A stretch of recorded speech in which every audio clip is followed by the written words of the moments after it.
Krishna Chaitanya Prabhu Nityananda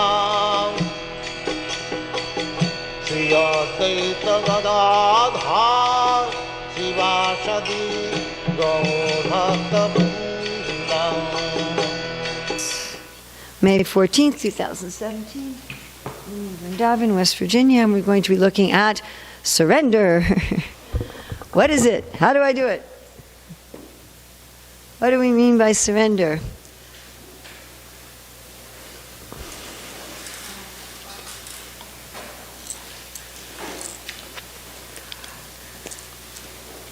So we've divided this presentation into 4 parts. First part is going to be the story of the person who exemplifies surrender, Bali Maharaj. Then we're going to look at the 6 symptoms of surrender. These are explained differently in different places, slight differences. And I picked one explanation that I really find enlivening. Then we're going to look at the 2 of the 64 angas of bhakti, the 64 limbs of bhakti that deal with surrender. One is Atmanivedanam, which is probably the Sanskrit term you think of when you think of surrender, which means making oneself the possession of the Lord. And the other is Sharanapati, which is acceptance of the Lord as one's protector. This is going to be a seminar, not a fun shop, but you can take paper for notes if you like. Yeah, sure. All right, everybody ready? Okay. So first we're going to go to the story of Bali, who's the personification or the epitome of surrender. So this story starts with Indra, the king of heaven. And Indra saw this big army coming towards him of Bali Maharaj. And he went to his guru and he said, "What should I do? The demons are coming to take over heaven." And his guru said, "Right now, the demons have won the favor of their own guru, Sukracharya, the favor of the Brahmanas, so you will not be able to defeat them. You'll have to defeat them later."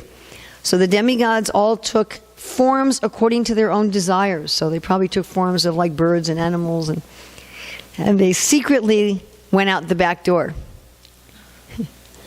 So sometimes that's a good strategy.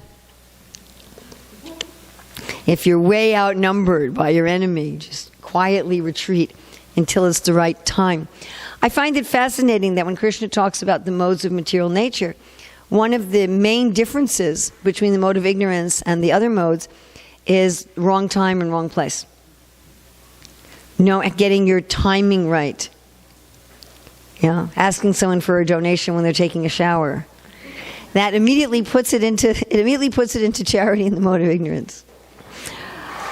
So, Indra's mother, it's Mother's Day today, so Indra's mother didn't like the fact that her, I want to just pause this seminar for a minute. Purva Prabhu, do you guys have a pinkish red, very lightweight, flexible cutting board?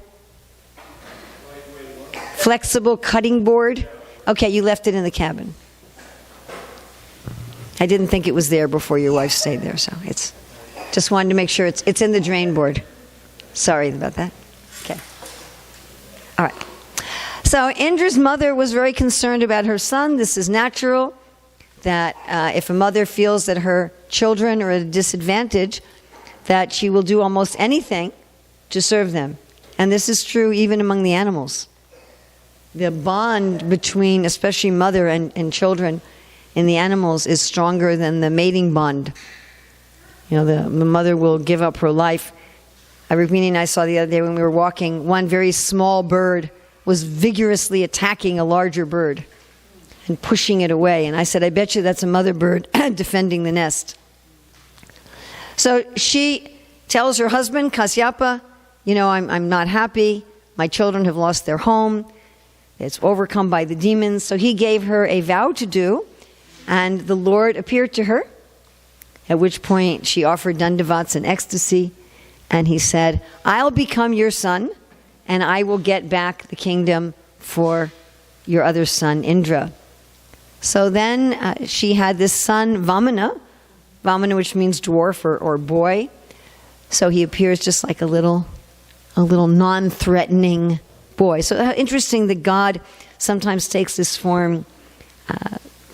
Vaishesha Kippur was talking about this today, right? You ask for a penny and they may give you $50. So the Lord came in this very charming, non-threatening form. And the Devas all gave him a variety of gifts.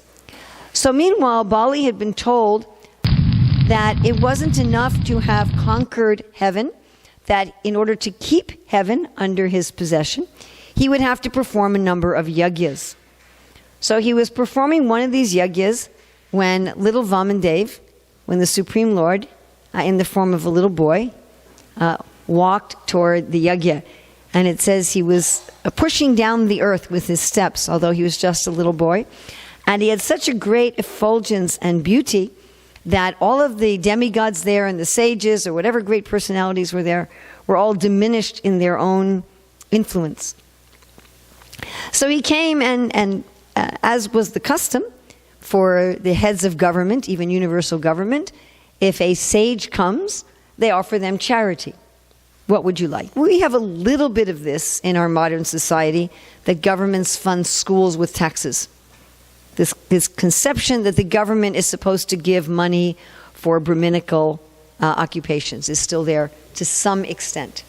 So, and in other countries, the government often will give money to religions. In this country, we have that in the Constitution. It's prohibited. So Bali said, "Oh, what would you like? You're a Brahmana, what would you like?" He said, "Would you like a home? Would you like me to find you a nice wife?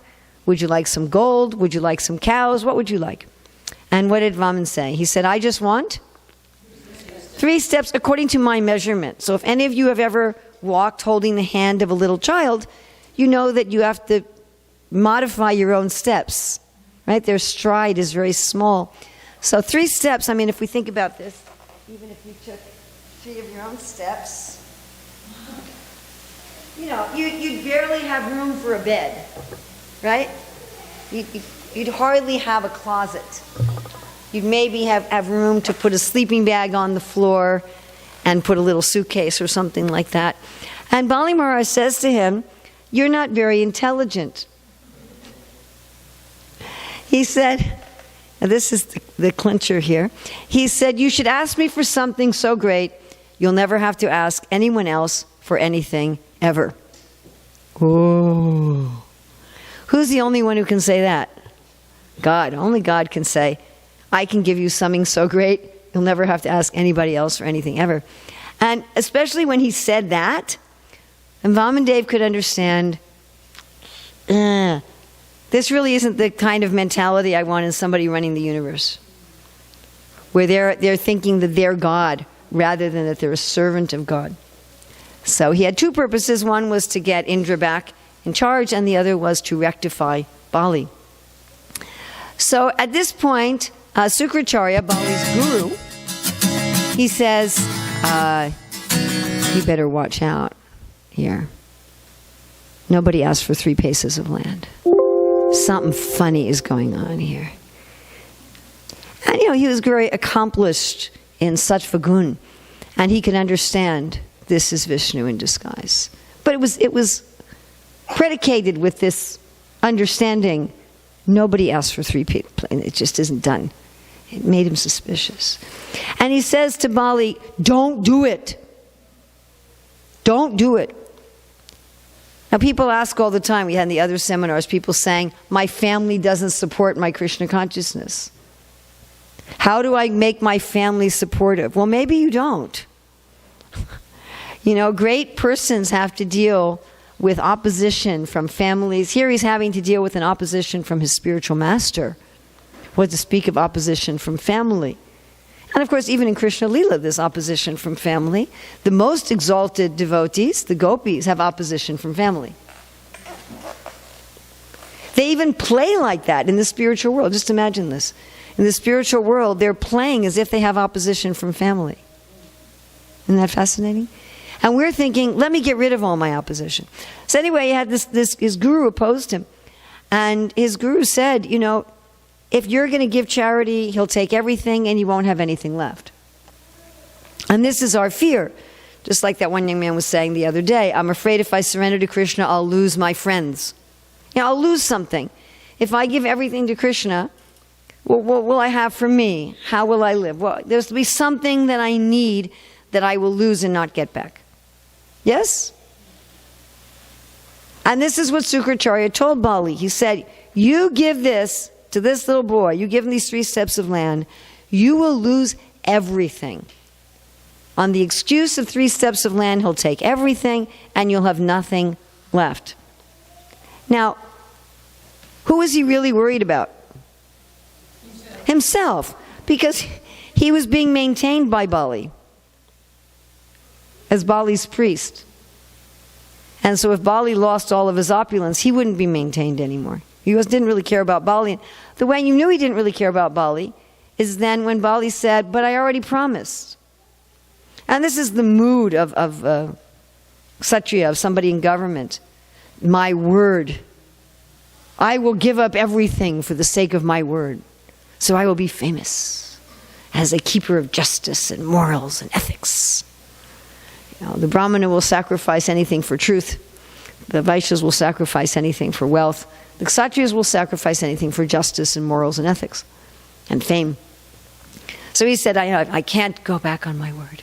Better I be poverty-stricken, truthful, and righteous. Huh?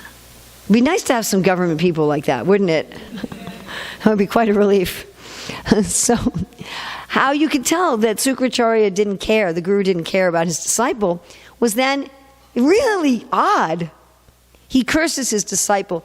Now, I'm sure none of you get angry, but I know when I get angry, I might say or do something that under normal conditions would be really dumb. And that afterwards you say, why did I say that?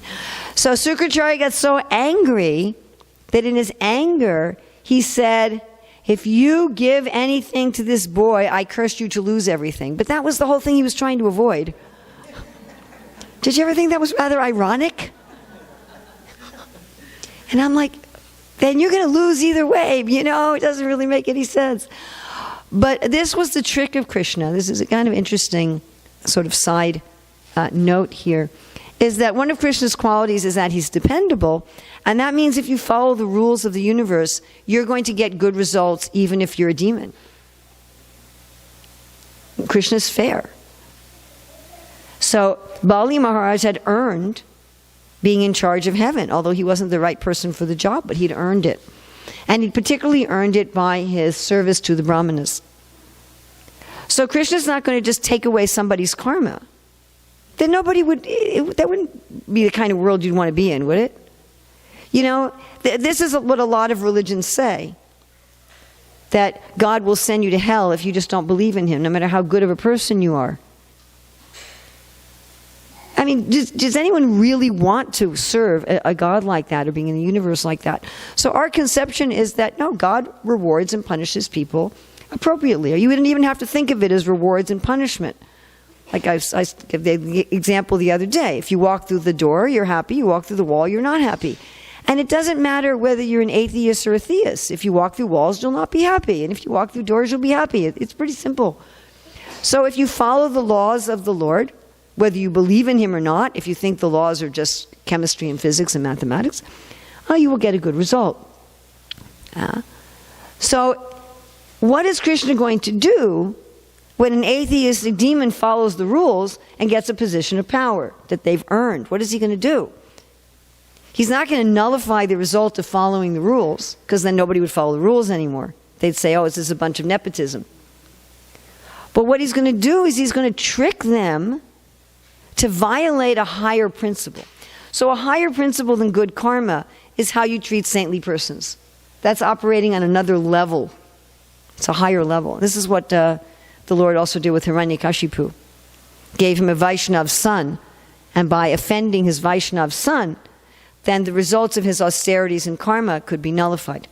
So as soon as Bali gets cursed by a Brahmana, then all the other yajnas he did, all the other karma he did, becomes nullified. Because that's also a law of the universe.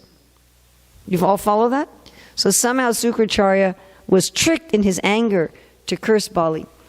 But Bali developed, when he saw Vamanadeva, this wasn't just some ordinary karma going on. He got in this mood that I'm going to give Vamana whatever he wants, no matter what the cost is to me. And we talked about this the other day, right?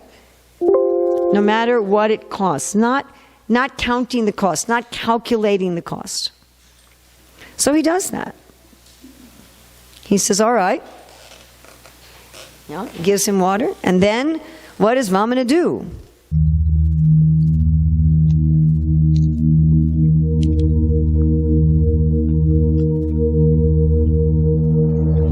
He expands himself to be the whole universe.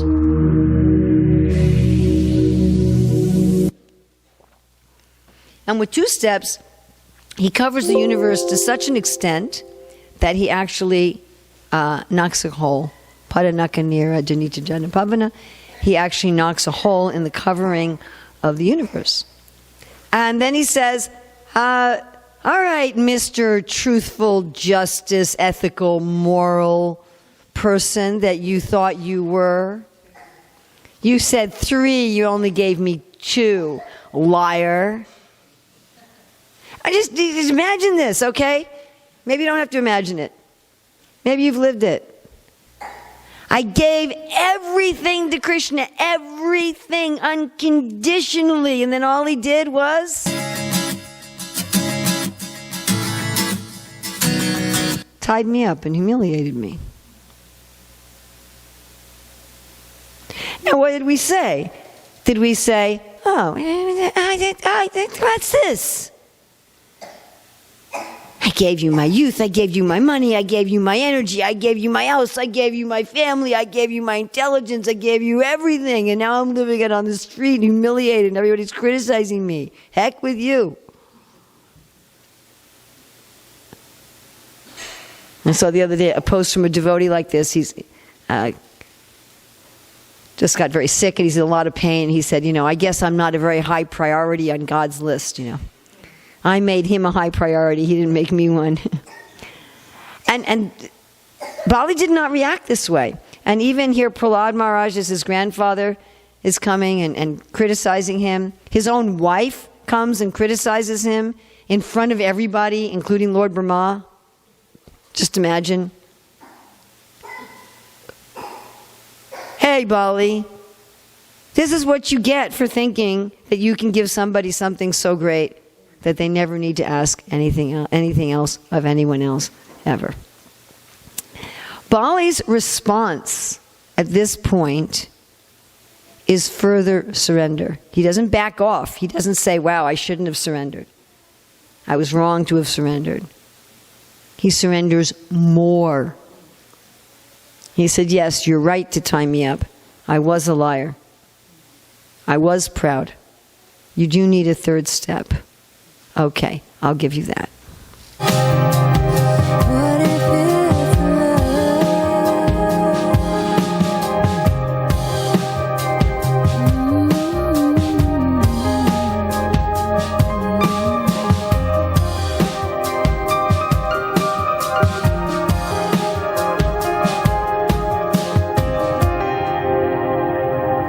Says, okay, I give you myself.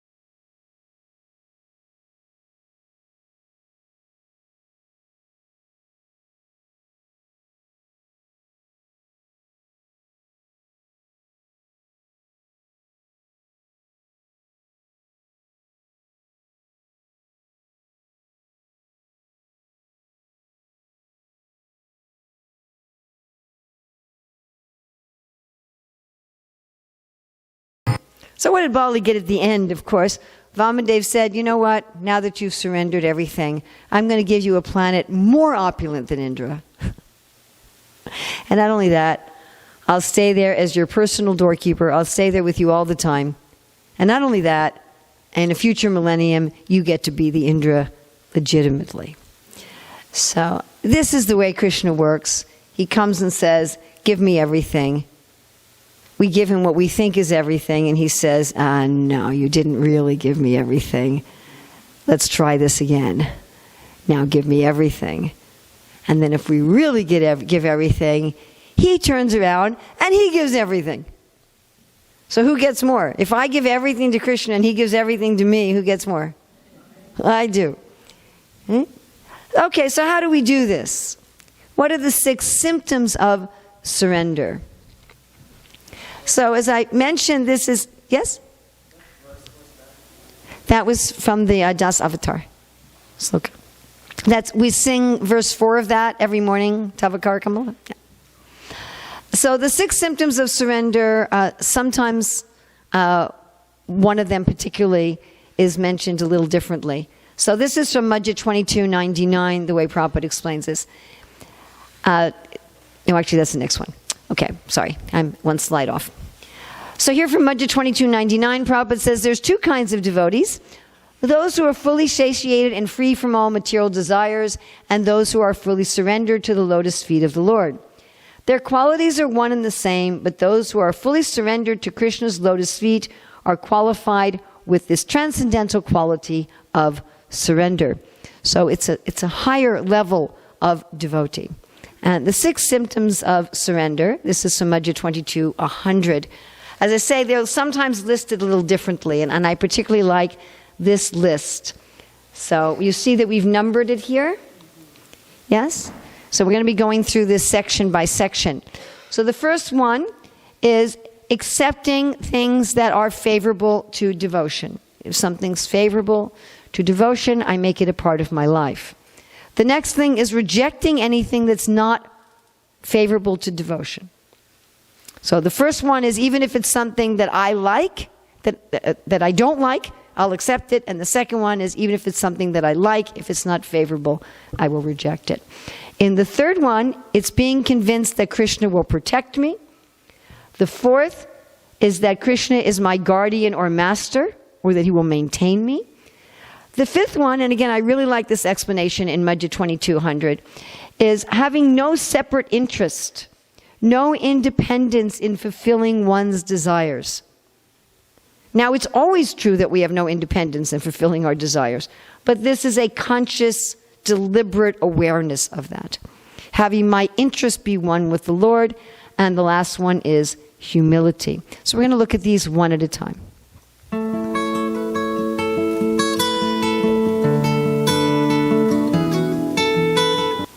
So here's accepting things that are favorable. This means making those things a regular part of our life. If we can think about any relationship we have in this world, if we love somebody, then we make things a regular part of our life that are pleasing to that person that we love and that are favorable to the relationship. Does that make sense? Right? So, if you're married, you want to make sure you spend some time with your spouse. People say, well, I'm married, but I'm just going to work all the time. Well, I'm giving money, that's enough. No, you have to have some time to nurture the relationship. You have to make an intentional time and space and activities to nurture the relationship. So I talk frequently about, I know it's Mother's Day and I'm talking about my father, but anyway, I talk frequently about how my father would get up early every morning, about 5:30, and he would spend 2 hours with me every morning. Even though he was the CEO of a multinational company, he was president of a temple, not a Hare Krishna temple, but so he was a temple president, he was a CEO of a big company, but he still gave me 2 hours every morning. And what that did was it really nurtured a relationship between my father and myself. And in 75 in Philadelphia, when we saw Srila Prabhupada, my father became a life member and I got Gayatri Mantra. And Prabhupada said, good father, good daughter. But it wasn't just some automatic thing. It wasn't just the genes. It was that we actually had a relationship. So this accepting things that are favorable means I make the things that are favorable to my relationship with Krishna a part of my life. So we're going to look at the 5 most potent items of devotional service as mentioned by Srila Rupa Goswami. So he lists 64 angas of bhakti, yes, which apply to body, mind, and words. By the way, what does he say is the most important of the 64? Accepting a guru, render service, getting initiated. So he puts guru as the most important. At the same time, he puts 5 as the most powerful, that anyone, even a little association with those things, can attain Krishna consciousness. So certainly these 5 are things we should be accepting in our life.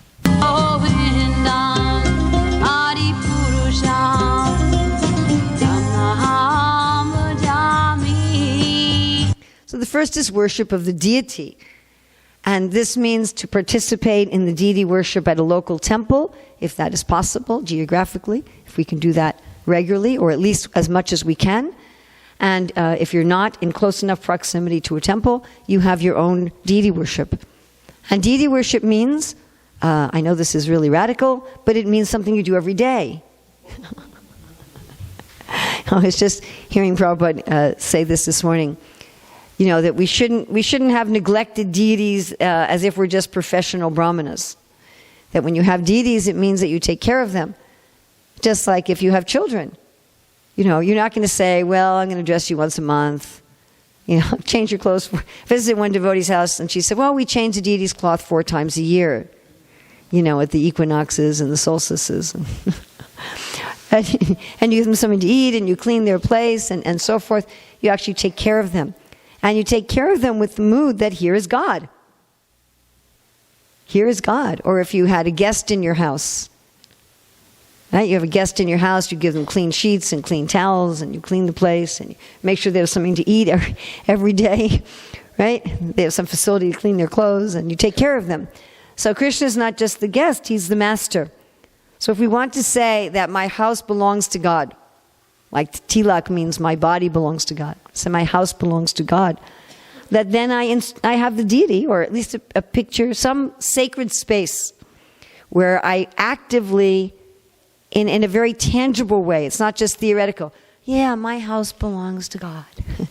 You know, but I demonstrate that in my daily behavior.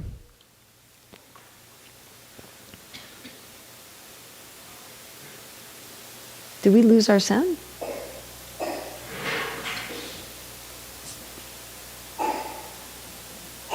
Why did we not get sound with this?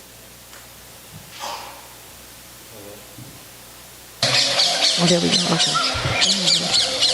Okay, so the next one is holy places. So this means, of course, going to holy places in India, but it also means this place. New Vrindaban is also a holy place. It's a holy place because Srila Prabhupada came here, and it's a holy place because Krishna himself is here. Whenever there is Krishna, there is Krishna's abode.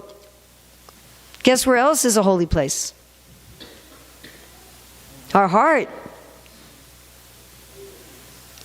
Right? When Sri Chaitanya Mahaprabhu was speaking to a Moga who'd been blaspheming, he said, why have you made your heart such a dirty place where Krishna can't sit down? Right? They're doing some construction in a room next to the temple. So one morning I went in there to think I would chant, but the chairs were all covered with construction dust. Right? You don't want to sit. Or when I was walking here, I saw the peacock Omkar, the white peacock. So he was perched on the bench right next to the swan boat house. And the way he was perched was his tail was over the sitting part of the bench. What is that? Oh, so maybe I should turn that off? How could I do that? Okay, sorry about that. That will require closing this. Let me look.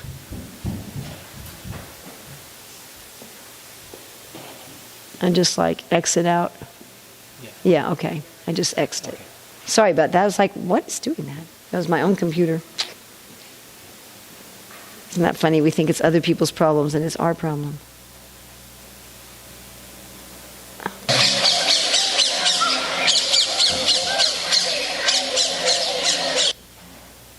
It's just reminding me over and over again. You have to restart your computer.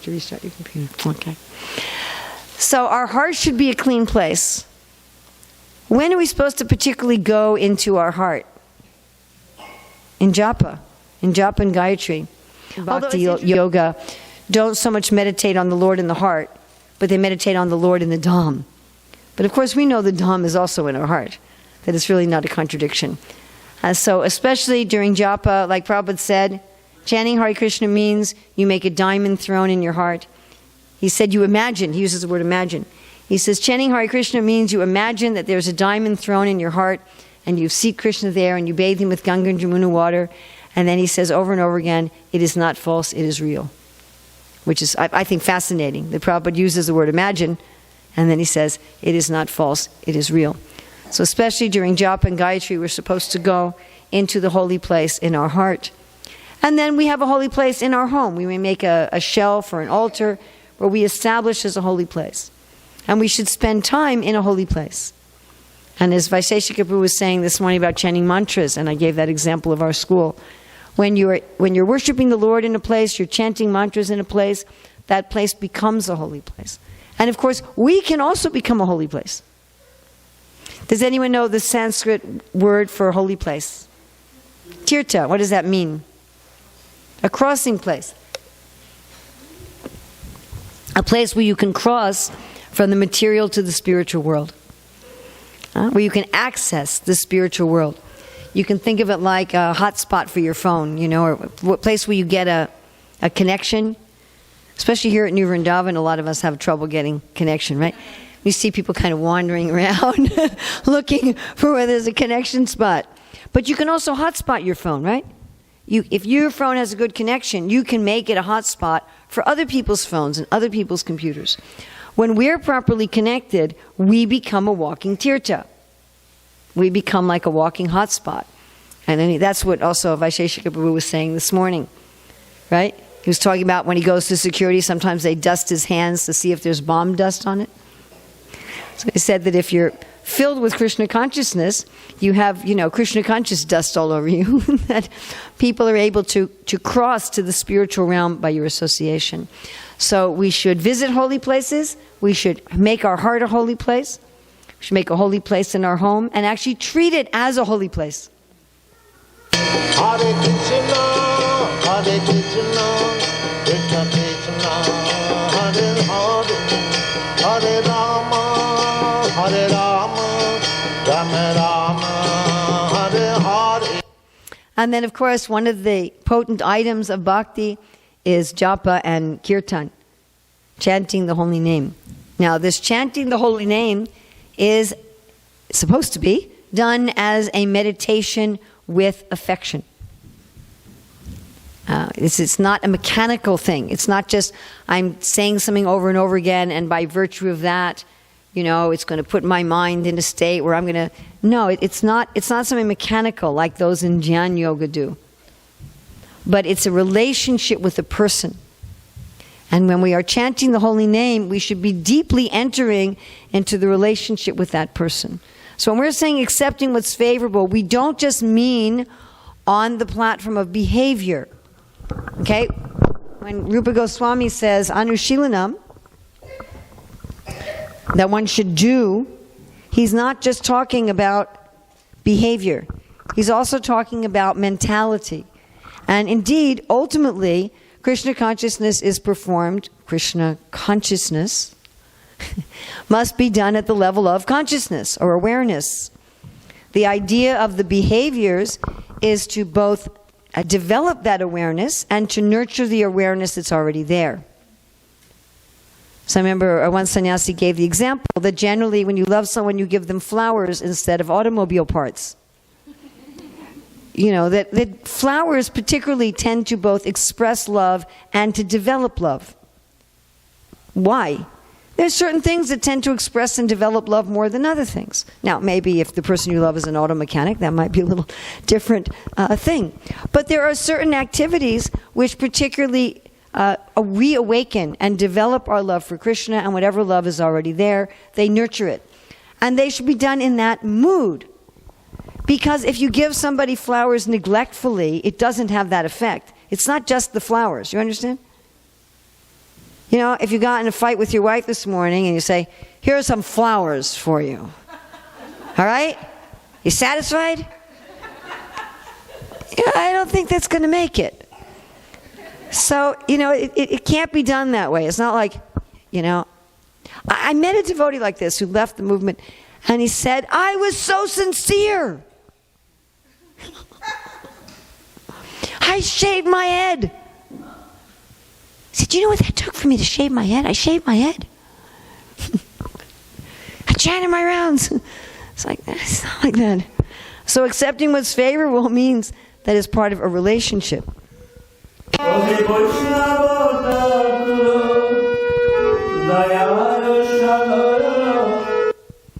So we talked about this as far as the key strategy, shall we say, for getting out of Maya is the association with devotees. And of course, one has to associate intelligently. Just because somebody is ostensibly a devotee doesn't mean that necessarily they're good association. We should particularly associate with people who are like-minded and at a similar level. And this is true even in any profession. You know, so some of you know that I have training and background in education. And when I was working with our college in Belgium, we were accredited through a university in the UK. I got to go with a group to that university and meet with the leaders there in the education department. And it was so wonderful that I could talk education to people. I could speak in my field. I could speak the language and the concepts of my field. And people knew what I was talking about. And I knew what they were talking about. And we were all enlivening each other. And I thought, wow, I don't get very many opportunities with the devotees to talk about my field. In terms of Krishna consciousness, we want to have association with devotees where we can serve together and talk together about the areas that particularly enliven us. So it's not just hanging out with any devotee to do anything. And of course, if you just hang out with devotees and go to the movies with them or criticize everybody with them, then that may not be very effective sadhu sangha. Om Namo Bhagavate Vasudevaya. So also studying the Shastra, particularly the Bhagavatam. And again, we have this principle that we're not just studying like for an exam. We're not just trying to cram information. You know, okay, in this particular purport, what was the list Prabhupada gave? What was item number 7? That's not the time of death test, you know. It's not like that. You know, it's like you're leaving your body and, you know, Nanda and Sunanda come and say, okay, there's Anamoya, and then there's Manamoya, and what's the next one? I fell asleep in that class, I don't remember. Another birth for you. So it's not like that. It's not a trivia test. And it's not even, you know, how many slokas you memorize. And it's not what we're doing. We're reading the Shastra to fall in love with Krishna and his friends. That's why we're reading the Shastra. Just like you read an ordinary book, watch an ordinary movie, and you get attached to the characters. Yes? That's one reason that people like to watch series. You know, TV series they watch week after week, or there's movies that come in series, or books that are in series. Because you really feel you get to know the people. Of course, most of the time, they're just fictional people. Not really getting to know anybody. But there's a sense like that. That's also why they have the same newscasters. You start to feel, I know this guy. What was his name? Dan Rather, I remember. You know, like oh, I know this guy. Rather, I can trust him. He's my buddy. You feel like he's your neighbor or something. So we should be doing that actually with Krishna. When we're reading the Bhagavatam, we're reading the Chaitanya Charitamrita, we should get to feel that I'm getting to know these people. I get to know something. What is Lalita like? What is Mother Yasoda like? What is Subala like? You know, what is Balaram like? What is Lord Nityananda like? What are they? Who are they? And I can get some affection for them. And I can start identifying with that world, which is, it's my real world.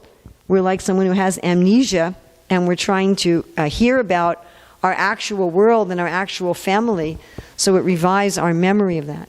So we should be reading primarily to develop that desire. That's what Krishna says, Bhagavad Gita 12:9. that the purpose of practice yoga is to develop the desire. So that should be our intention. Again, accepting what's favorable does not just mean, okay, I'm going to have 10 minutes to read Bhagavatam today. Or, I'm going to read 43 pages every day. It doesn't just mean that. You have to do that as well. You can't do the emotional desire piece without the behavioral piece. But it means that when I do it, my intention, my sankalpa, is I want to get to know these people, and I want to get to be attached to these people. I want to love these people. I'm reading about Bali and Vamandev, so I can think, wow, I wonder if Vamandev came and asked me for everything, would I give it? Or would I haggle? All right, we're going to go on to the second one, rejecting what is unfavorable.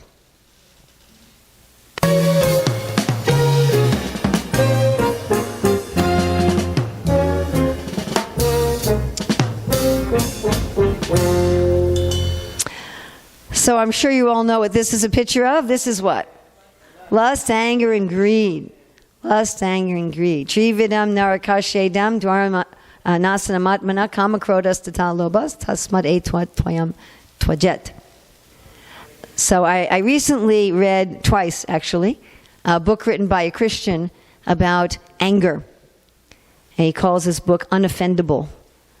And he's saying that most Christians feel that there's righteous anger that justifies them to defend themselves whenever they're insulted. Bless you. Bless you again. Good cheap way to get blessings, right? And I'm really thinking about this. If we want to do the Trinadapi principle, then we have to be unoffendable. We can't be getting angry every time we're insulted or offended. The way the world is we're constantly being offended. We cannot hold on to our anger. May come, but we shouldn't harbor anger. Harbor, a place where the boat comes in and you tie it up. Why do we harbor anger? Do you know why we harbor anger? Anybody have any idea why we hold on to anger? I bet you Sukavaha knows. Why do we harbor anger?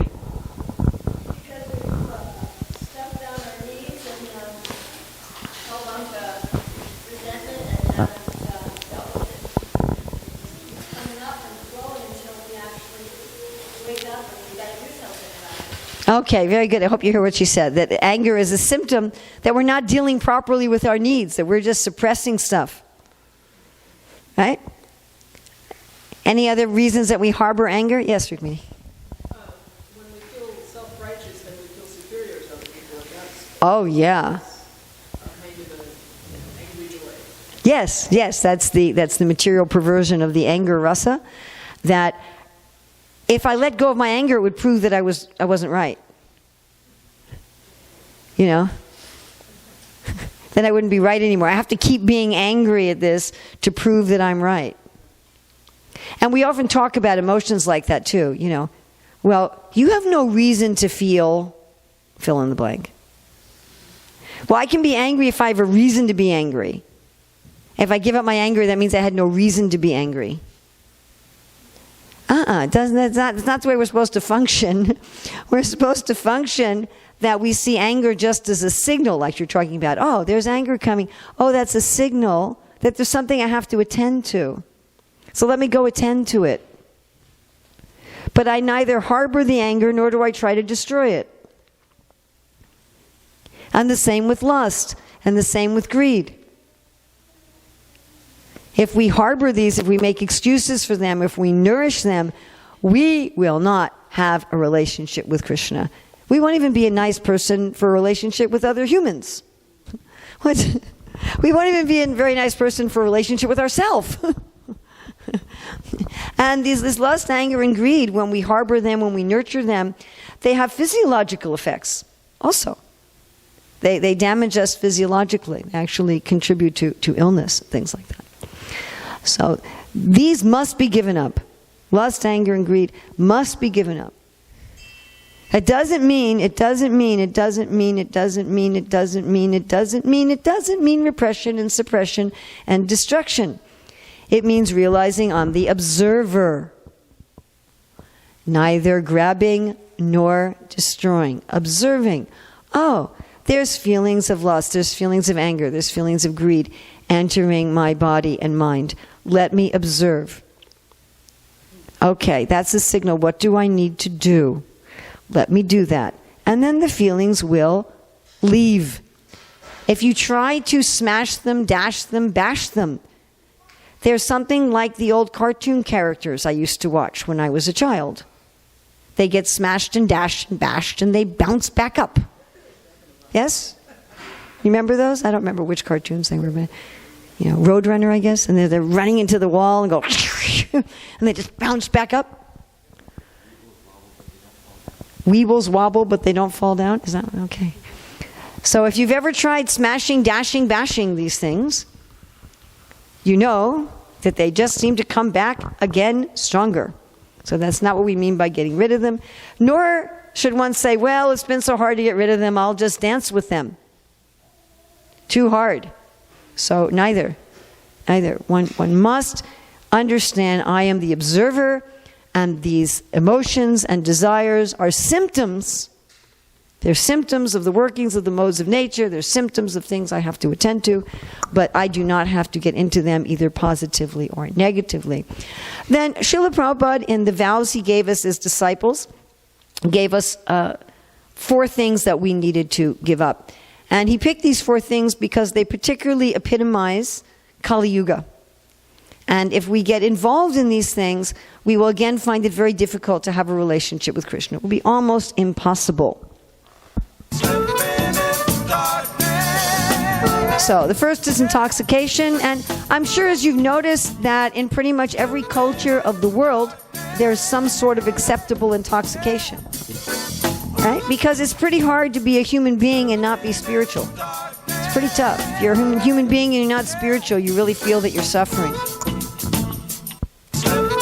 And then, of course, meat eating.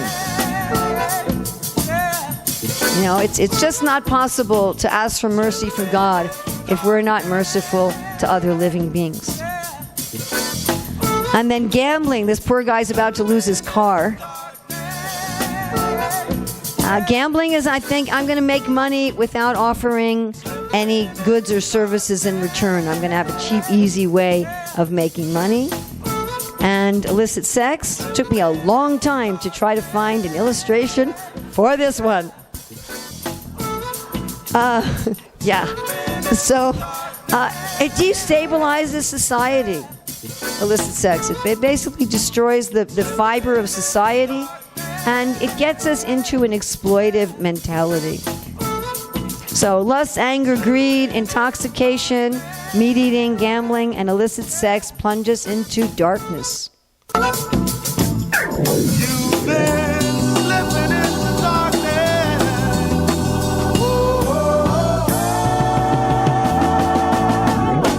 Pretty soon you're gonna pay. Hope you like my choice of music. All right, wait to hear the next one. Seeing Krishna as our only shelter.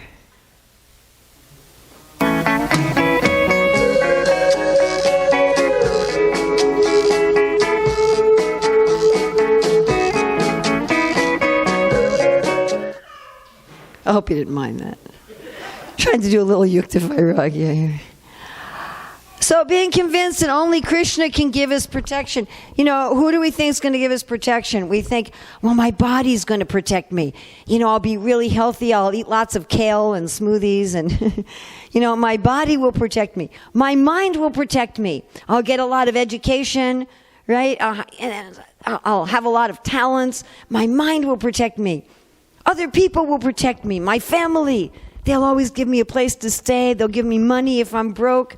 Right? They'll always love me. My friends, they'll take care of me. Maybe other living beings, my dog, my cow, my goat, you know, or my things, my computer, that will protect me. My phone, you know, my country. My country will protect me. My government will protect me. So I don't think any of those are very reliable shelters, are they? No. But Krishna is a reliable shelter. Now, it's explained very nicely, this is in Bhagavatam 1:16, 26 to 30, that unsurrendered souls who are not devotees of the Lord have no particular protection from the Lord. So this protection offered by the Lord is not for people in general. The Lord says surrendering unto Him is the guarantee of protection. And this is true in general. I'm going to take care of people who become dependent on me for care. I'm not just going to take care of everybody. Right? So we have a very nice song here.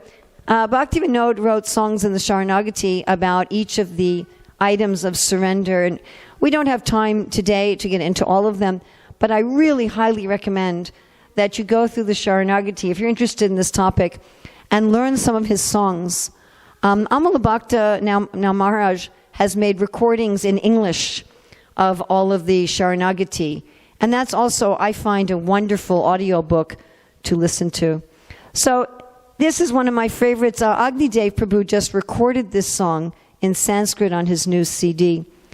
Bhaktivinoda says, surrendering my soul unto you has lifted from me the burden of false pride. No longer will I try to provide for my own safety.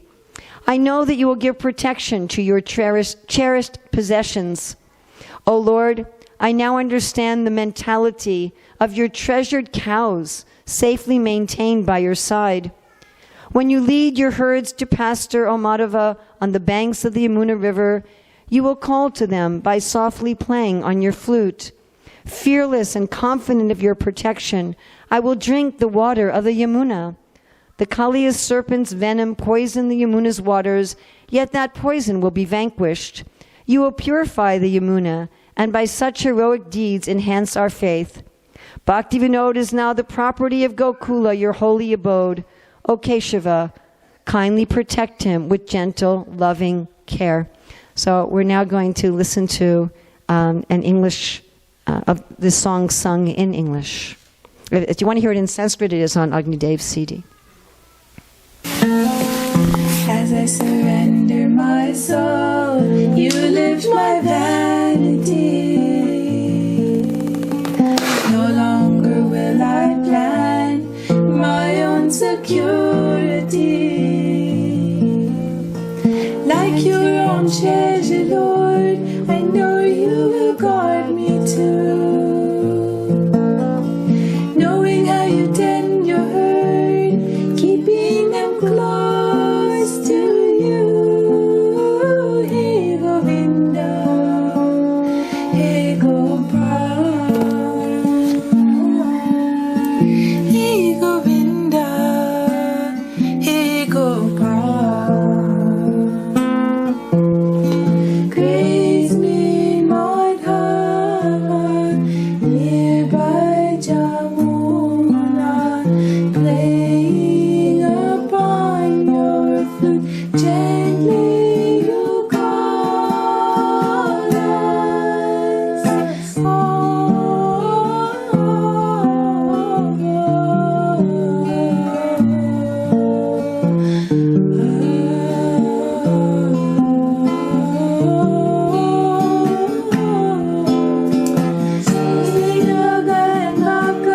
Protecting everyone.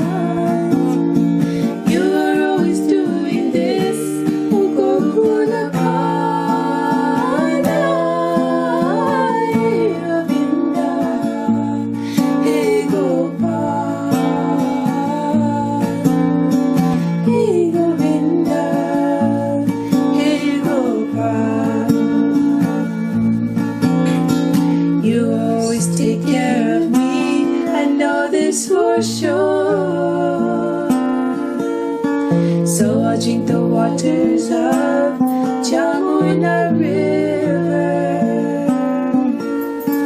I will see Kaliya and how you subdue that snake. Cleansing the river water, enhancing our love and faith. Hey Govinda, hey Gopal, hey Govinda, hey Gopal, hey Gopal.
Hare Krishna.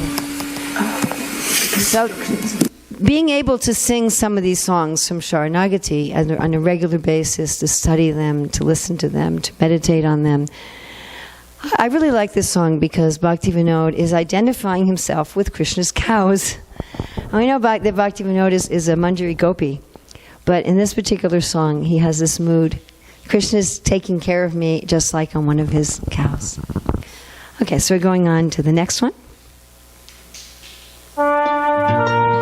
This is here seeing Krishna as the maintainer and the master. That Krishna is the one maintaining me. He's the one, before was the one protecting me, and here is the one that Krishna is maintaining me. We tend to think that we maintain ourselves. I have my job, I have my business, I have whatever, I'm getting money from my parents or whatever. We think I'm taking care of myself. But actually it's not a fact, because we all know that so many things can happen whereby we lose the ability to take care of ourselves. And even the ability we're having to take care of ourselves right now is coming from Krishna. Now, there's a really interesting take on this particular symptom of surrender. We're here in a lecture that Prabhupada gives on the Ishopanishad in 1970, mantras 2 to 4. He says there are 6 phases of surrender. The first thing is that we should accept which is favorable for devotional service. We shall reject anything which is unfavorable to devotional service. And the next is that to introduce oneself with the associates of the Lord. Just like Krishna has got so many associates, that will of course not artificially. When you are advanced, you'll understand what is your relationship with Krishna, then if you introduce yourself with that association. So here Srila Prabhupada's giving a higher level of this symptom of surrender, of the Krishna's maintaining me, where you become part of a group that as we spiritually advance and we understand our eternal relationship with Krishna, then we become part of a group of cowherd boys, a group of cows, a group of cowherd girls, and so forth. And we have a sense that it's that group of eternal devotees that is maintaining our devotion to Krishna. So Bhaktivinoda has a very nice song on this Krishna maintaining me. He says, within my mind, I've always been anxious for the maintenance of my wife and children, my own body and relatives. How will I earn money and how will I acquire fame? How will I arrange the marriages of my sons and daughters? Right? How much energy are we spending into thinking about, or nowadays, I don't know, people don't have families anymore, so they're just thinking about how to maintain themselves. Now through self-surrender, I have been relieved of all anxiety. O Lord, surely you will provide for the maintenance of your own devotional service unto you. I feel the highest happiness. So he's feeling, I don't need to worry, I'll be taken care of. We talked about this a little bit, I think yesterday, that, if you work for a really good company, you can get absorbed in your work for the company and you don't have to worry about your paycheck. Isn't that a fact? If it's a really good organization, or you just know they're going to take care of you. If there's good parents, the children don't have to worry, am I going to eat? Am I going to get shoes? So we have this mood, Krishna is maintaining me. We still do our duty, but we do it as a service. And your service may be to have a job or whatever, but you're not thinking that's what's maintaining me. I'm doing this as a service, and Krishna's maintaining me. Okay, the next one. This, again, I like to go back to that definition in Madhya 22:100, that self-surrender means remembering that one's activities and desires are not independent, that we're dependent on Krishna, and the devotee acts and thinks as Krishna's desires. A devotee is always conscious he's not independent in fulfilling his desires. Unless Krishna fulfills them, they cannot be fulfilled. So this is a mood of self-surrender. Whatever my desires are, whatever I want to accomplish, I always go to Krishna. Even for material desires, I go to Krishna. It's not that I go to Krishna, let me serve you, and then for other things I want, I try to do them myself. Even if I want something in this world that's not absolutely necessary for service, I can go to Krishna and say, Krishna, I would like this thing. If you want. If you want. If you don't want, that's okay. It's very nice. It's one very famous book about man-woman relationships. And the author suggests that if the wife is asking her husband for something and he says no, she should just respond with, okay. And I thought that's how we have to be with Krishna. You know, we go to Krishna and we say, Krishna, I'd really like this. And sometimes he says no, and then we're like, okay. And I know I'm dependent on you. If you want to give me this, you give me this. Whatever my desires are, whether it's a desire for service, you know. I mean, just even little things. There was one Sunday feast here where after the Sunday feast I was thinking, you know, I'm still hungry. But I don't really want to eat more of what's there. You ever felt like that? You're hungry, but you didn't want to eat more of what's there? And I thought, I didn't bring any money to go to the restaurant. So, oh well. And I was thinking like that, and then immediately Dara walks up with a whole container of cheesecake. And she says, here, Urmila, would you like a piece of cheesecake? Isn't that fun when that happens? So, it doesn't happen all the time, but when it happens, you're like, thanks.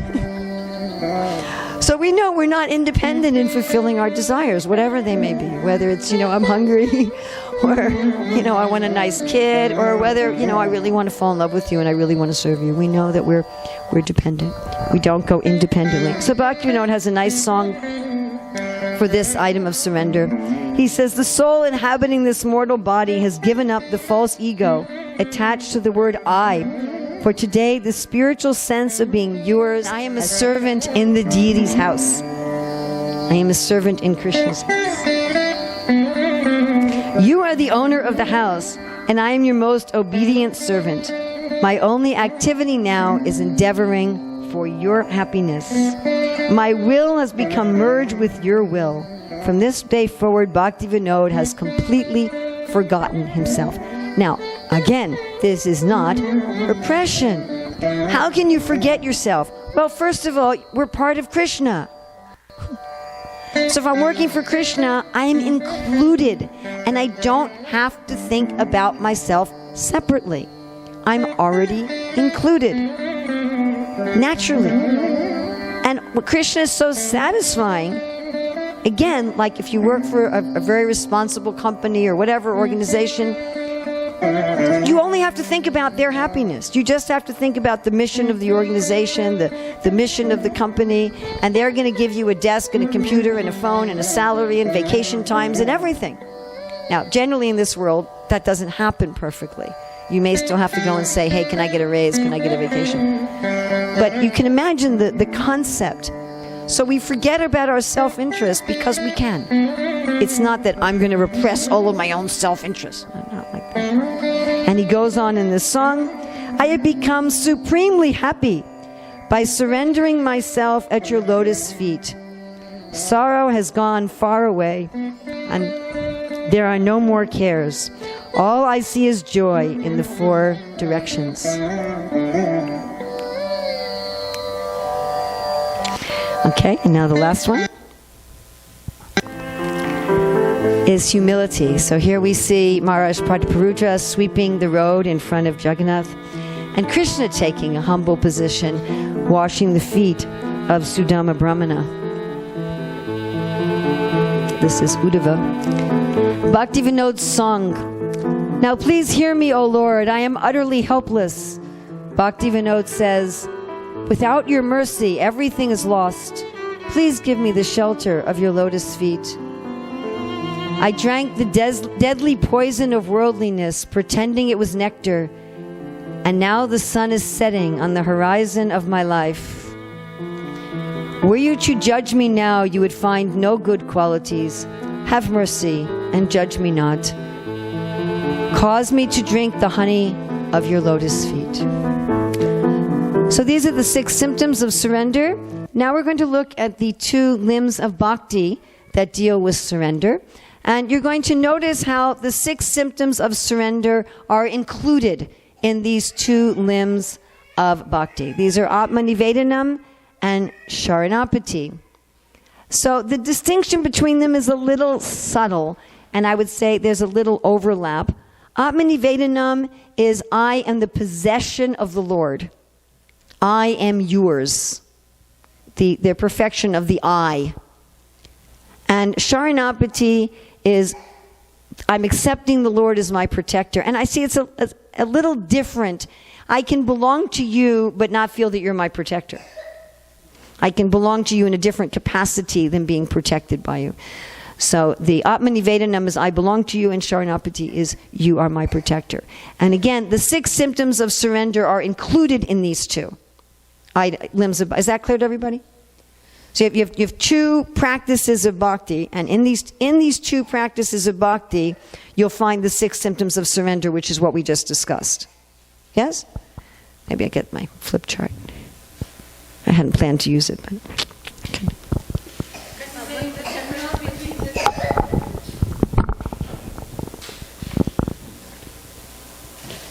We're going to go into it in more detail, don't worry.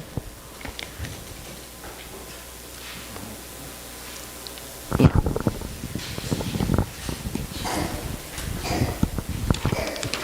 So you have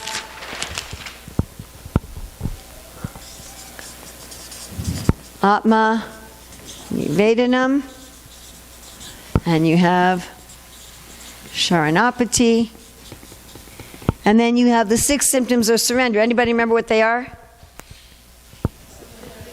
Accepting what's favorable, and the next is rejecting unfavorable. Next, Lord is protector.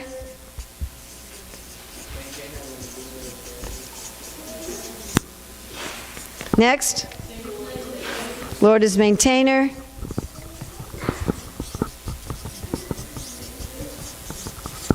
Next, no separate what? No separate interest. Feeling we're not independent in fulfilling desires. And 6 is humility. So these are part of these 2. And so this one is the Lord is protector.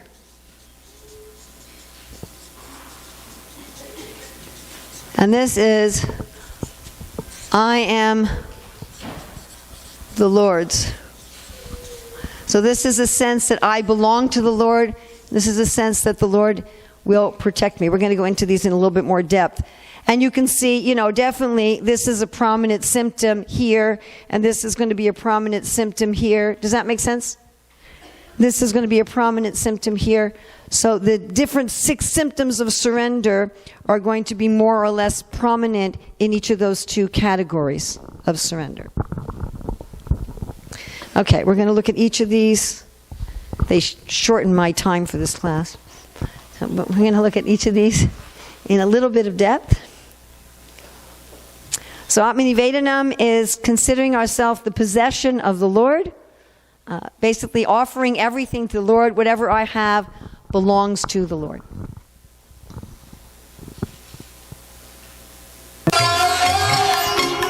So in Bhagavatam 11:29-34, it says, a person who gives up all fruitive activities and offers himself entirely unto the Lord, eagerly desiring to render service unto him, achieves liberation from birth and death, and is promoted to the status of sharing the opulences with the Lord.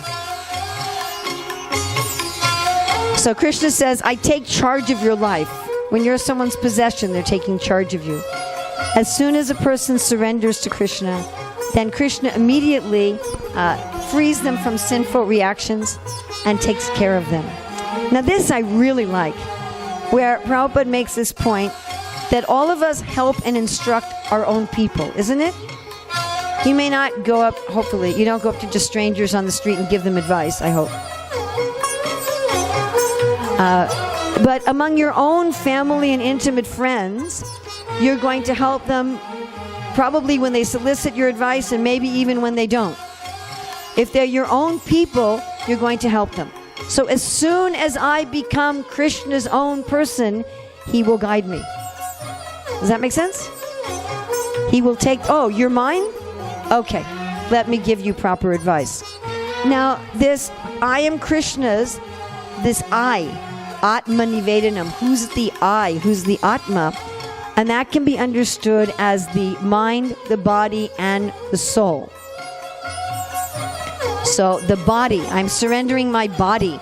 See, sometimes people think Atma Nivedanam means just body or just mind or just soul. So body means that just like you don't worry about an animal that you sold to somebody else. You had a dog and you had to move, and the place you're moving to you couldn't have a dog anymore. You're moving from the country to the city. So you sell the dog to somebody else, you find a good owner, and then you don't worry about them anymore. They're not your dog. So we give our body to Krishna. Isn't that cool? It's already his. Urmila Vayu. Right? It's already his. So we're not really giving it to him. It's already his. But we're acknowledging it's yours. Does that mean we don't take care of our body? We take care of our body as a service. Not that I'm the one taking care of the body. Imagine that you had a car and you gave the car to the temple. It wasn't your car anymore. But the temple president might say, or the temple commander, please change the oil in the car. So you're not going to say, I'm not going to change the oil in the car. It isn't my car anymore. I gave it to you. You change the oil.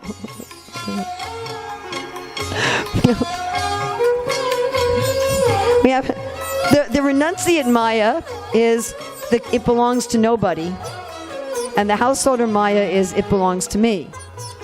Right? The renunciate Maya is no one's going to change the oil because it's not my car, and the householder car is I will change the oil because it's my car. So let me give my body to Krishna, and then let me give my body exercise and proper diet out of service to Krishna. And that's true not only for our bodies, but the body of any family members we're taking care of. Because he's offered his body to the Lord, he gives up all activities for pleasure in this life and the next, which nourish his body and things related to his body. The Lord then thinks, I desire to make him special. The devotee then attains freedom from death and attains similarity to Krishna. This means that the devotee attains liberation in the form of attaining his swarup, his original form, and shasti, his powers like those of the Lord. And then what about mind? Mind is, I'm always thinking about Krishna, and everything I do is dedicated to him.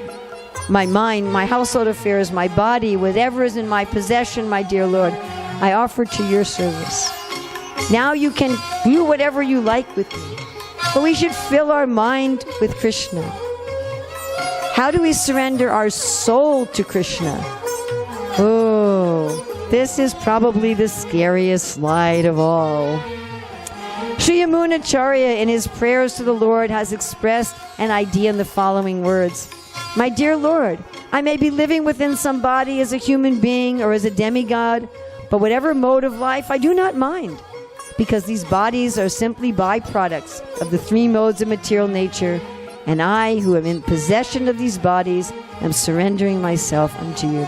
Surrendering my soul means you can put me, the soul, wherever you like.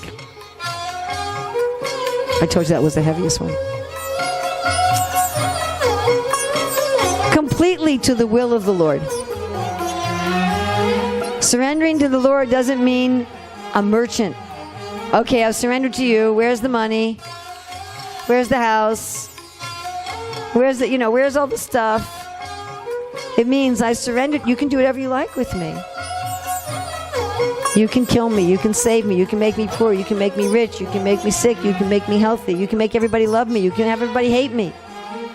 You can use me as a great example, and you can even use me as a bad example, like happened with Maharaj Yudhisthira and the gambling manager. Those devotees said, Lord, if you need somebody to be a bad example, I'll do that. People will criticize. We're criticizing Yudhisthira still, 5,000 years later. But he's all right. It's all right. That's my service. That's my service. Now, this Atma Nivedanam, as you can imagine, is very rare. And the reason it's rare, Rupa Goswami says, is because it's very difficult to do. It's not rare because it's only for advanced devotees. Okay? It's not rare because it's only for advanced devotees. Rupa Goswami says it's rare because it's difficult and it's kind of scary. So it can be executed even by beginners. But Rupa Goswami gives two examples of where Atmanivedanam is done by very advanced devotees, where it's mixed with an advanced bhava. One example he gives is of Maharaj Ambarish, who mixed self-surrender with the mood of dasya, with the mood of service, where when we don't have time to tell the whole story. We'll try to tell it very, very briefly, that the king had this guest, Durvasa Muni, who showed up right when it was time to break his fast. And he told Durvasa, can I give you something to eat? And Durvasa said, I want to take a bath first. And he goes all the way to the river to take a bath. And meanwhile, the king is like, I got to break my fast. It's part of my worship of the Lord. I have to eat now. What am I going to do? If I eat before my guest, I'm violating etiquette. But if I don't eat, I'm not going to please Krishna. All right, I'll drink a little water. Because he had fasted from food and water for a day. And he said, I'll drink a little water. That'll break my fast. But it won't be violating the etiquette. And Durvasa comes back, and by his mystic power, he says, you drank water before me. Die. That's what he did, actually. Imagine that. I mean, I've had some difficult guests, but not quite like that. And so he just, with his mystic power, he creates this demon to kill the king, and the king's just, okay. Now, as a king, by the way, he wouldn't have acted like this if he was in the middle of a war. If he was out on the battlefield, he wouldn't have just said to the enemy, okay, kill me if you like. But because this was a guest and a brahmana, he said, okay, if Krishna wants to kill me, that's fine. If it's my time to go, it's my time to go. And Krishna said, nope, not your time to go. And he sent the Sudarshan Chakra to defend him. So this is this full surrender to the will of the Lord, mixed with the mood of dasya, or servantership. Then Rukmini mixed Atmanivedanam with the romantic mood when she wrote to Krishna and said, my brother is arranging for me to get married to this really nasty guy who I don't like. He's trying to force me into this marriage. I don't want to get married to this guy, but he set the wedding date for tomorrow. That's the best heroism, right? When you save the damsel in distress at the last minute. She said, so please, you kidnap me. Because my father's agreed, the whole family's against me, kidnap me and marry me. But she surrendered. And she said, if you won't take me, then I'll do austerities lifetime after lifetime until somehow or other you marry me. And of course, she was also very surrendered when Krishna was teasing her. Right? She just surrendered. Okay, the next one, Sharanapati, which is feeling that the Lord is my protector.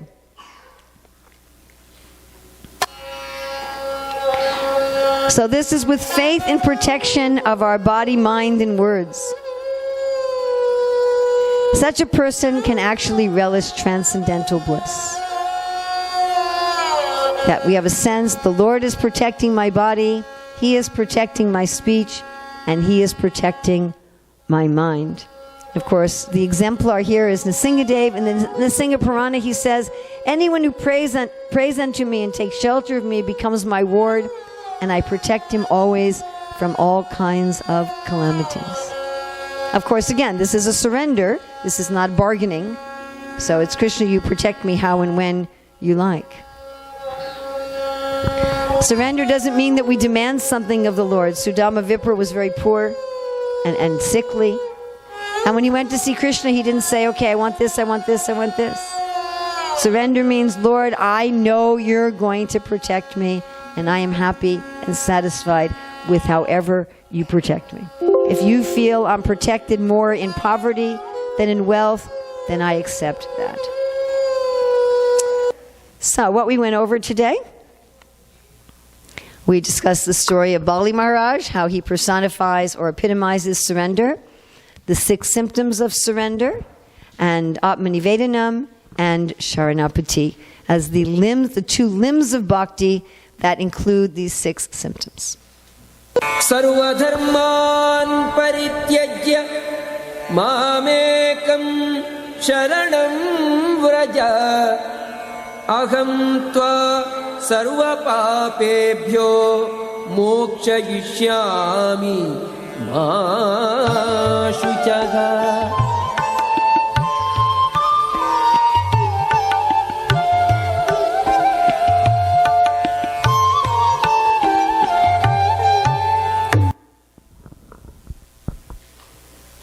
So thank you very much. It is now 11:58. We were originally able to go to 12:15, and then Jai Krishna said we were supposed to end at 12. If anyone has just a quick question. Yes, Prabhu. Do we have a mic person that can run with the mic?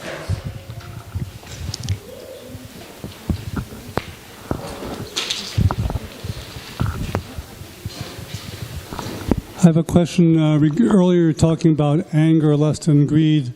Yes. And is envy related to anger, or is envy a result of anger, or does anger come out of envy, or is there any relationship at all between envy and anger? Well, there's some relationship between all of those enemies. You know, lust, anger, envy, greed, illusion, madness. They all have some relationship to one another. It is interesting that although Krishna describes a whole list of demoniac qualities, that he hones in on lust, anger, and greed as the ones really to get to. You know, those are the three he hits on and says, okay, there's all these demoniac qualities, and you're thinking, oh my, you know, what am I going to do? This long, long list. He said, these three, you've really got to take care of. Envy is basically the feeling that nobody should be as good or better than me. You know, you can have a nice car as long as it isn't as nice as mine. And you can, you know, your kid can get honors and rewards as long as my kid gets more. Something I ran into as a teacher all the time from the parents. You know, you can have an accomplished, attractive spouse as long as mine is more so. And you can certainly see how that would, yeah? You can certainly see how that would lead to anger. I mean, the story that I sometimes tell about my own experience with envy was I had a student who was from Nepal, and he gave me a chadar, a beautiful multicolored chadar, and he said, my mother sent this from Nepal for you. And I thought, oh, they think I'm a wonderful teacher, and they're giving me this chadar as recognition of my wonderful teachingness. And I very proudly wore the chadar to Mangal Artik the next morning, and I looked around, and every woman in the temple had the same chadar. And I was very angry. But the anger was stemming from envy. You know, how dare everybody else have an equally nice chadar to mine? And I was definitely angry. You know, I was angry at the student and his mother. How would you send one to everybody? Should have only sent one to me. So there was definitely a relationship, and there's a relationship with lust. I mean, Krishna talks about the relationship of lust to anger. You know, and there's a relationship of lust to envy. When people have something that's equal to or greater than me, then I want what they have. So they definitely all have a relationship with each other. But Krishna says, hit these three and you'll knock out everything else. That's how I understand it. You just get lust, anger, and greed. Now, sometimes we're told, you know, if you just hit envy, you knock out everything else. And sometimes we're told you just knock out pride. You know, in his Manashiksha, Raghunath Das Goswami's honing in on pride. You just knock out this thing and you'll knock everything else. And my understanding is they're all related. So because they're all related, there's many points at which you can hit it that you'll knock out the whole thing. And again, though, I really want to make the point that getting rid of lust, anger, and greed does not mean that we're getting an attack policy on those. That's not what it means. It's not the way we do it. It will not work. The way I find it fascinating in Bhagavad Gita chapter 2, Krishna gives the fall down sequence: contemplation to attachment to lust to anger. And then in 264, he talks about just being the detached observer. So, which is what we actually are. It's just realizing that. So the way I'm going to be free of lust, anger, and greed is neither accepting nor rejecting them. Neither. Just observing. Just the ocean where the rivers flow into the ocean that doesn't overflow. Is that all right? Greed is possessing or Greed is what? more and more. Greed. Yes? Greed is like, I want this, I want this. No, it's that you're never satisfied. Lust is more, I want this, I want this. Lust is, I want and I don't care about the consequences. It's gone beyond attachment. Lust is like, I gave the example yesterday, like our former President Bill Clinton, where he has an affair with an intern, even though it's going to threaten his position as President of the United States. So if you think about that logically, it's absurd. Why would you threaten your position as President of the United States to have some liaison with an intern? You know, it's not, the cost-benefit ratio is really messed up there. But what it means is that you want something so badly that you become blinded by that. But lust doesn't just mean sexual lust. It can mean anything you want, and it can mean fame and ego thing. Anything you want so badly that you just disregard the consequences. You forget about you don't think about the consequences. And you just, I'm going to go for that, and it doesn't matter what I have to pay for it. That's basically lust. You become blinded. And greed is a sense of being not satisfied. It's kind of like, lust on steroids. It just keeps going and going and going and going and going and going and going. You have 3 houses, and you need to have 5 houses. You understand? You got $10 million in the bank, but you need to have $10 billion. And it's just never enough. You never have enough pairs of shoes, and you never have enough awards, you never have enough degrees. I know some people who are like that with learning. They never do anything practical. They're just getting one degree after another after another.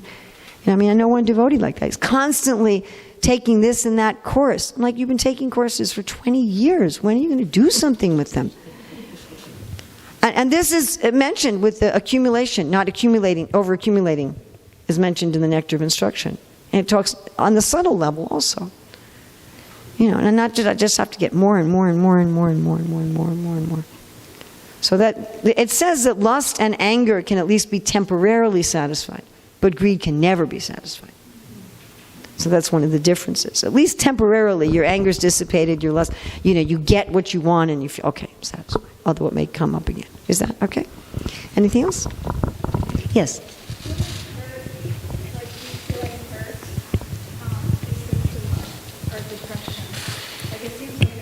What are hurt and depression symptoms of?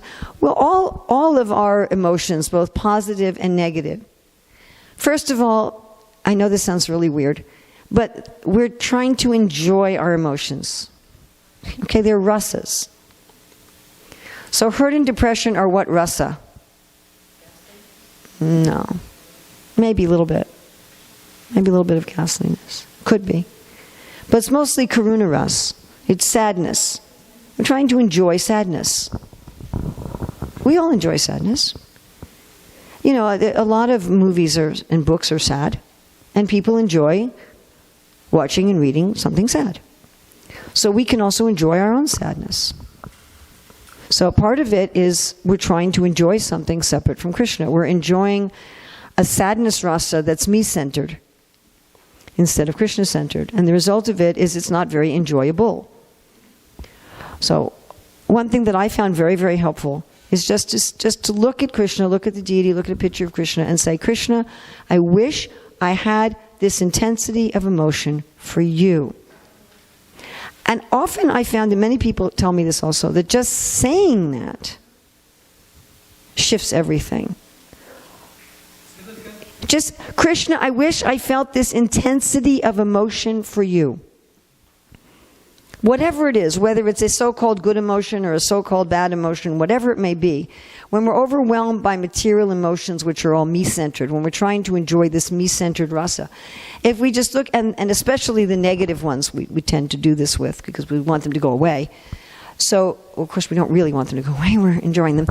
So if we look at Krishna and we say, Krishna, I wish I had this intensity of emotion for you, I find often just doing that is enough. Because it puts you right to the position of observer, and it puts you understanding what's the real rasa. That this actual sadness and depression, when should you feel depressed? When Krishna is being swallowed by Bakasura, you should be very depressed. That's depressing. When Krishna goes into Aghasura's mouth, that's pretty depressing. When Krishna goes to Mathura, sadness you can't even talk about it. I mean, they were sad and depressed beyond anything we can materially imagine. But it was all ecstatic. It wasn't some material depression. You know, and you can say, Krishna, I wish I felt this way about you, and then start meditating on how the residents of Vrindaban felt when Krishna was in Mathura. And he just sends a message, I'm coming. When are you coming? And why did they want Krishna to come? Because they knew that Krishna was happiest in Vrindaban. They're thinking, he's not really happy there in Mathura. I know he's not happy. It's really formal for him there. It's not what he likes. He likes the country atmosphere. He's going there because, you know, his family's there. But you know, I know he's not happy there. Oh, my poor Krishna, he's not happy there. He needs to be here so we can make him happy. And switch it to that. Now, another thing you can do is you can also look at emotions as some kind of a signal. Just like a light lighting up on the dial of your car. So, you know, you're driving a car and the light turns up, engine needs work. So, hopefully you don't keep driving like that. You know, one time, oh my God, Krishna, I don't know if I should tell this story. Anyway, I was driving back from having dental surgery. I'd had 2 wisdom teeth removed, and I was so stupid that I decided I was going to drive myself to and from the oral surgeon. Bad idea. Because I just got local anesthesia, and I thought, you know, I'll get the Novocaine wears off, and I have to take the pain medication. That was my idea. My car broke down. And I was stranded. So I was able to kind of limp into a gas station, and I called my husband. He couldn't come get me. He was stuck. He couldn't come. And he said, how much is it going to cost to fix? And I said, oh, it's going to be over $1,000. And he said, you know, the car isn't worth that much. And then he said, look, this was really stupid on his part. I'm sorry if you're listening. But he said, just try to get home. Bad advice. So I take this car that didn't work, you know, and I'm trying to get home. And of course, you know, it breaks down on the side of the road, and then my whole face is swelling up. And why was I telling this story? What is it? What did it have to do with? Emotions as a signal, yes. So I should have just understood, hey, you know, somebody needs to come pick me up. I need to get a friend or something, right? You don't just ignore the thing on the car. It was flashing, engine trouble, engine trouble, engine trouble. You don't say, well, I'm just going to ignore that and keep driving. I mean, it was such a bad idea, ignoring that. Oh my God, Krishna. I was stranded in the middle of the highway, and these 2 Muslim women in hijabs picked me up. They brought me to a gas station where I called a taxi. But it's the same way with our emotions. When our emotions are flashing, you know, engine trouble, engine trouble. Don't just try to keep driving. Don't just say, well, I'm just going to try to push through it. So ideally, take the position of the observer and offer it to Krishna. But then you also have a service to take care of your body and mind. That's your service. So you look at it and say, okay, you know, I better go to the repair shop. You better take care of this. Maybe someone needs to give me a ride. Not going to just push through it, end up broken down on the side of the road and have my face all swell up in pain. I mean, I end up looking like a balloon in terrible pain. So not a good policy. Yes, this will be the last one. How do you feel that emotion for Krishna when you know he's going to get out of it? You know he's going to get out of it. That's only if you're in Vaikuntha, you know that. He said, how do you feel emotion for Krishna if you know he's going to get out of it? I said, it's only in Vaikuntha they know he's going to get out of it. In Vrindavan, they're not sure. And anyway, look, I mean, I don't know. When I was a kid, I remember watching like Superman TV shows. Did you ever watch anything like that? Okay. Did you know the guy was going to get out? Of course he's going to get out. Otherwise, the whole TV show is canceled. You know Superman is going to get out of the problem.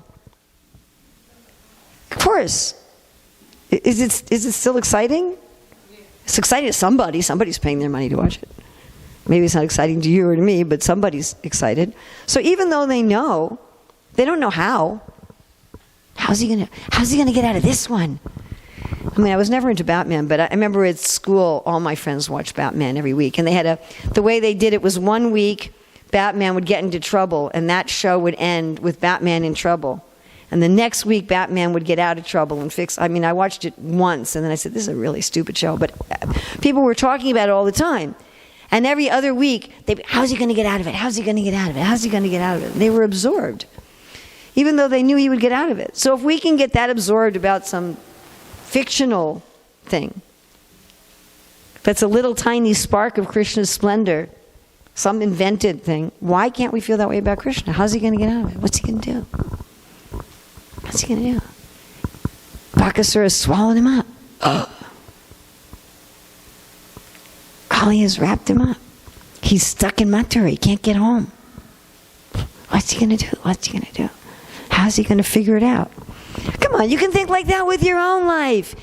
Look at your own problems and say, okay, how are you going to figure this one out now? Let's wait and see how you untangle this one. Let him be your hero. Let Krishna be your protector and rejoice in the way that he rescues you. Krishna will not rescue you in conventional ways most of the time.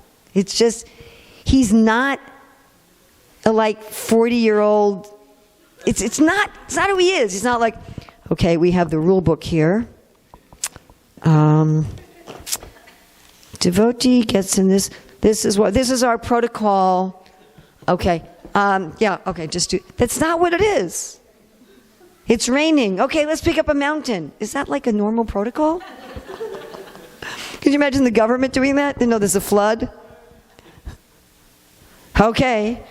Activate, what is it, FEMA? Activate the emergency system. All right, what's our job? Pick up the mountains. Who's going to do that? So the way that Krishna rescues us may be really, really interesting. It may be really interesting. I mean, when we were trying to build the Gurukul in Detroit, so we actually had no money to make the last payment, and then we got this inheritance from a great aunt that we had no contact with ever, ever.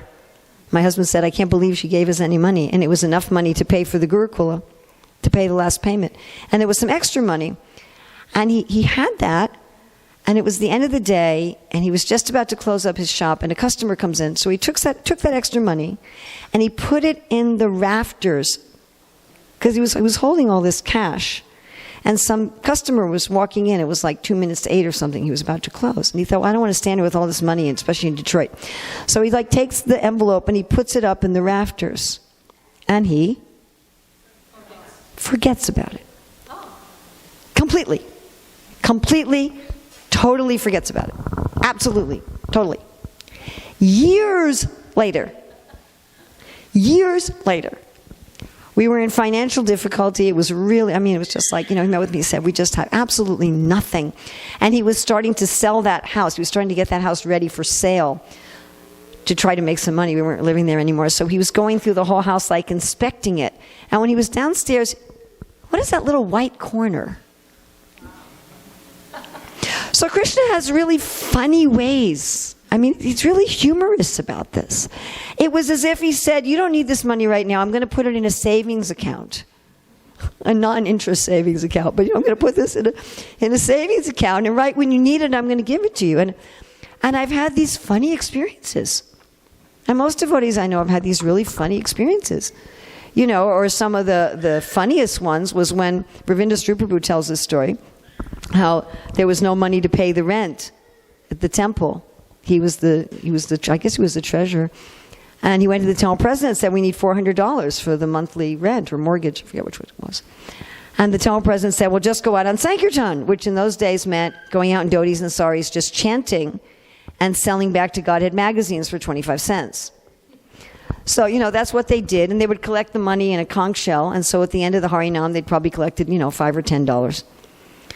And so they're getting to go in the van to go back. And Ravindra Sri Prabhu sees on the other side of the street this very tall, blonde, very handsome young man kind of looking around. And then he crosses the street and hands Ravindra Sri Prabhu an envelope that says, for Krishna, and it has 4 $100 bills in it.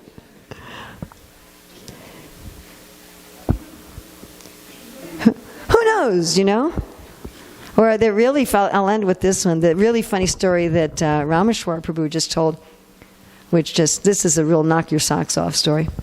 So Rameshwar Prabhu is in Los Angeles. It's a Sunday feast, and he's just talking to the guests, and there's this one gentleman, nicely dressed, like in his 30s, and he's talking about Krishna consciousness just like you would talk to anybody about Krishna consciousness. You're not this body, God is a person, simple stuff. And he tells him, we have this book, the Bhagavad Gita, why don't you get one? Guy gets the Bhagavad Gita and leaves. Comes back 15 minutes later, it's 9 o'clock at night, and the devotees had already gone to their rooms. Rameshwar was already in his room, and here's a knock on the door. It's the same guy. And the guy says, I'd like to give something to help you guys out. So Rameshwar says, sure. The guy gives him a big metal briefcase. And Rameshwar says to him, look, I'm a monk. Whatever you give, we're just going to use for the mission. We're not going to take anything for ourselves, whatever. And then the guy leaves. Rameshwar never saw him again. Now, what's really funny is he doesn't even bother opening this briefcase for an hour. He just kind of puts it on the side. He's doing other things. Gets to be 10 o'clock at night. He opens the briefcase. There was $250,000 in cash in this briefcase. So he calls up another devotee, wakes him up in the middle of the night, 10 o'clock at night, says, you better get over here right now. So this other devotee comes, and they're talking about it, and Rameshwar was a BBT trustee, and they decided, this is really interesting to me, they decided they were going to give it all to the BBT. They just decided that on their own. They didn't give anything to the temple. And they didn't keep anything for themselves. If you think about this, if someone handed you $250,000, which in today's money would probably be double that in value, at 9 o'clock at night, nobody else saw you, you might pull out $10,000 for yourself, right? Well, a lot of people, I think, would do that. But he didn't do that. And the next morning, first thing in the morning, they go to the bank, and they deposit all of it in the BBT account, the whole amount. Then Rameshwar immediately calls up their publisher and says, I want to print 10 million Bhagavad Gitas. And the publisher said, no one has ever done a print run of 10 million, of 1 million, anyway, whatever it was, of that many books. Can't remember if it was 1 million or 10 million. Maybe it was 10 million. So it's never been done before. He said, to do this, we're going to have to back burner all of our other projects so we can make every single printing press available. And then they called a press conference to announce that this was a landmark in print history. So they had a whole big press conference, and that day they signed the contract that they were going to do this. Okay, so then it was like, that was on a Sunday, so it was on Thursday that this big fancy car pulls up at the temple, and a bunch of guys get out in suits, all, again, well-dressed, 30s, 40s, 50s, and they're looking for Rameshwar.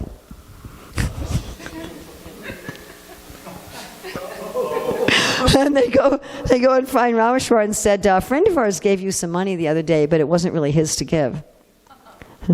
And we want it back. And Rameshwar says, well, I've already spent all of it. And they didn't believe him. And they were really incredulous. And then he took out the receipt from the printer, because he arranged everything that Monday morning. So he took out the receipt from the printer, and he showed them this was all used for printing one book, biggest print run in history. And he shows them the Bhagavad Gita. I'm sure he gave them a Bhagavad Gita. Never saw them again. That was the end of that. And then, of course, he told Prabhupada, who was, over the moon with happiness. But, Krishna has his funny ways. He has his funny ways, he has his funny ways of solving problems, whether they're for the residents of Vrindaban or in our own lives. How Krishna acts is very humorous. And so therefore, we can, how's Krishna going to solve this problem?